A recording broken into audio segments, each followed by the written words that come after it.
నాగ్పూర్‌లో కాంగ్రెస్ ఆవిర్భావ సభలు వాటి విశేషాలేంటి సార్? అంటే స్థూలంగా 139 సంవత్సరాలైందండి అఖిల భారత కాంగ్రెస్ పార్టీ స్థాపించబడి. 139వ ఆవిర్భావ సభ నేడు నాగ్పూర్‌లో జరగనుంది. నాగ్పూరే ఎందుకు అనంటే, ఇది గతంలో 1920లో సహాయ నిరాకరణ ఉద్యమం నాగ్పూర్ నుంచినే కాంగ్రెస్ పార్టీ పిలుపునిచ్చింది.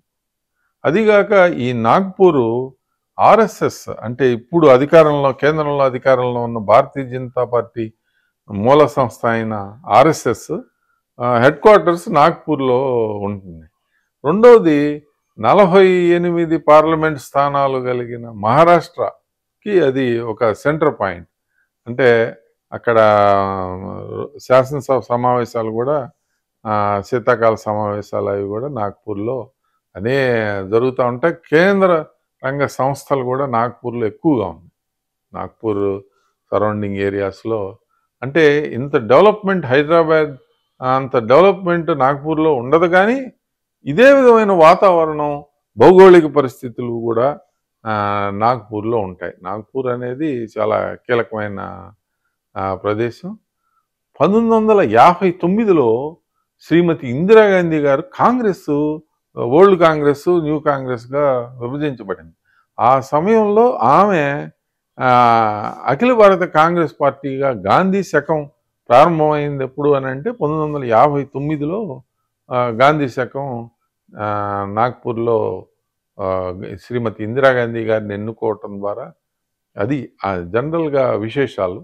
ఇప్పుడు అక్కడ మహారాష్ట్రాన్ని క్యాప్చర్ చేయటం కోసం ఇప్పుడు సౌత్ ఇండియాలో కాంగ్రెస్ పార్టీ ఒక ఘనపాటిగా మారింది. అంటే ఒక బాహుబలి రూపాన్ని సంతరించుకుంది. ఎందుకని అంటున్నామంటే, కేరళలో ఏ పార్టీ అధికారంలోకి వచ్చినా, ఏ కూటమి అధికారంలోకి వచ్చినా, ఎల్డిఎఫ్ అధికారంలోకి వచ్చినా, యూడిఎఫ్ అధికారంలోకి వచ్చినా అది నేషనల్లో ఇండియా కూటమికి చెందింది. ఇక తమిళనాడులో డిఎంకేకి తిరుగులేని విధంగా డిఎంకే తోటి పొత్తులో వాళ్ళు అధికారంలో ఉన్నారు. ఇక కర్ణాటకలో ఇటీవల భాజపాను మట్టి కరిపించింది కాంగ్రెస్ పార్టీ. ఇక వచ్చేసి తెలంగాణలో వెరీ రీసెంట్గా మరి ఇక్కడ లోకల్ పార్టీ అయిన భారాసాను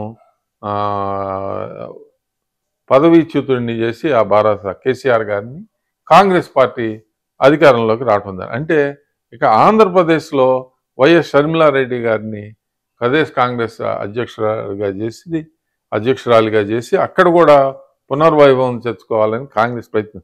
అంటే సౌత్ ఇండియాలో కాంగ్రెస్ కన్సాలిడేట్ అవడానికి అన్ని రకాలైన ఎత్తుగడలని కూడా సునీల్ కనుమోలు గారి ఆధ్వర్యంలో కాంగ్రెస్ పార్టీ చేస్తూ ఉంది.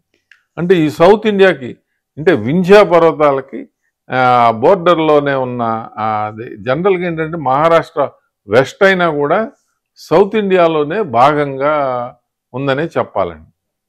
వింధ్య పర్వతాలకి దాదాపు మహారాష్ట్రలో సగం సౌత్ ఇండియాలోనే ఉంటుంది.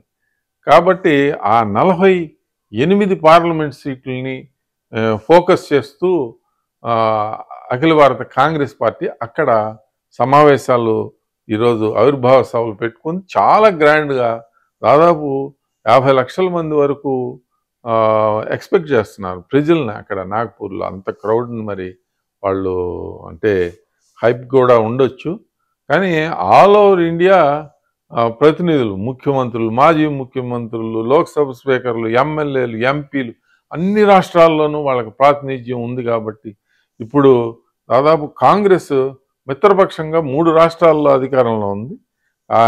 మరి డైరెక్ట్ అధికార పక్షంగా వాళ్ళు సోలోగా కర్ణాటక, తెలంగాణ అండ్ హిమాచల్ ప్రదేశ్లో వాళ్ళు అధికారంలో ఉన్నారు.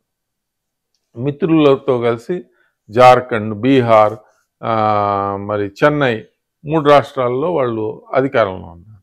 కాబట్టి కాంగ్రెస్ తప్పకుండా ఇండియా కూటమిగా ఏర్పడి రాబోయే రోజుల్లో భాజపాని ఎదుర్కోవాలి. ఒక్కసారి సున్నితంగా గమనిస్తే మనకి స్థూలంగా కాంగ్రెస్ పార్టీ ఓడిపోలేదు. వాళ్ళ ఓటు శాతం, ఇండియా కూటమి యొక్క ఓటు శాతం, భాజపా ఎన్డీఏ కూటమి ఓటు శాతం 2 దాదాపు ఈక్వల్గానే ఉన్నాయి. దాదాపు ఈక్వల్గానే ఉన్నాయి. అంటే వాళ్ళకు పోలైన ఓట్ల శాతంతో పోల్చుకుంటే దాదాపు ఈక్వల్గానే ఉన్నాయి. అయితే కాంగ్రెస్ పార్టీ ఒక పెద్ద మనిషి తరహాలో కొంత ఉత్తర భారతంలో వాళ్ళకి సామర్థ్యం లేని చోట్ల మిత్రపక్షాలకి అవకాశం ఇచ్చి వాళ్ళతో కలిసి పోటీ చేయటం ద్వారానే అధికారానికి చేరువగాలుతుంది. ఇది యథార్థం. మరి ఆ దిశగా ఇప్పుడు నాగపూర్ ఆవిర్భావ సభల్లో కాంగ్రెస్ నిర్ణయం తీసుకుంటుందా అనేది కొంతకాలం వేచి చూడాలి. ఈ సభల్లోనే ప్రధానంగా రాహుల్ గాంధీ గారి ఈస్ట్ టు వెస్ట్ అంటే తూర్పు నుంచి పశ్చిమకి, అంటే ఆయన మణిపూర్ నుంచి మహారాష్ట్ర బాంబే వరకు, ఆయన సౌరాష్ట్ర వరకు కూడా గుజరాత్లో ఆయన పాదయాత్ర మళ్ళీ చేస్తున్నారు. న్యాయ భారత్ అనే పేరుతో దీన్ని కూడా ప్రముఖంగా ఈ ఆవిర్భావ సభల్లో ఆరంభించే అవకాశం స్పష్టంగా ఉంది. ఏది ఏమైనా హమ్ తయార్ హై అంటూ, హమ్ తయార్ హై అంటే మేము సిద్ధంగా ఉన్నాం ఎవరితో పోటీకి, అధికారానికి, అంటే కేంద్ర ప్రభుత్వంతో ఢీ అనడానికి సిద్ధంగా ఉన్నాము అనేది వాళ్ళ స్లోగన్గా కాంగ్రెస్ పార్టీ స్లోగన్ హమ్ తయార్ హై. చూద్దాం, వేచి చూద్దాం ఎంతవరకు వీళ్ళు తయారుగా ఉన్నారు. అప్డేట్స్ కోసం మా కాయ్ టీవీని సబ్స్క్రైబ్ చేసుకోండి. మా వీడియో కనుక మీకు నచ్చినట్లయితే లైక్ చేయండి, షేర్ చేయండి. మీ విలువైన అభిప్రాయాలను కామెంట్ బాక్స్లో తెలియజేయండి.